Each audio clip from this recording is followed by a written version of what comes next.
de 1794 à 1795, puis l'occupation dont elle a fait l'objet, qui était davantage humiliante, de 1900, autant pour moi, 1937 à 1945.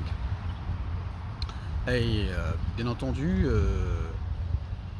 je le dis assez souvent, la comparaison de la Chine avec l'Afrique est non pas seulement une tarte à la crème shakespearienne des intellectuels africains, autant pour moi, mais c'est même c'est devenu le classique des intellectuels africains. On ne peut parler de l'Afrique sans évoquer la Chine.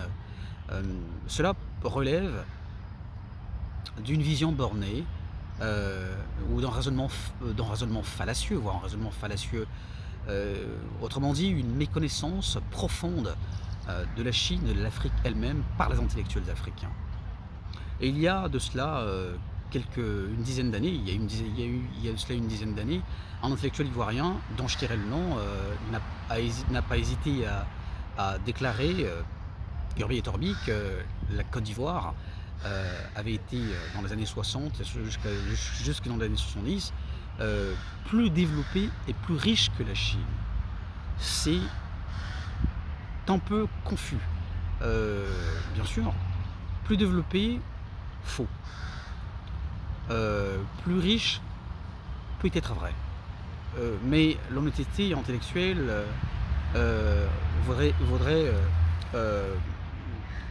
aurait voulu qu'on précise. Personne n'a jamais précisé. Cette puissance, cette richesse en fait dont on parle, ne relevait simplement que de la puissance de la France en Afrique de l'Ouest, plus précisément en Côte d'Ivoire, d'où elle rayonnait. Sur le plan militaire, sur le plan agricole, sur le plan administratif, parce que l'administration était gérée par,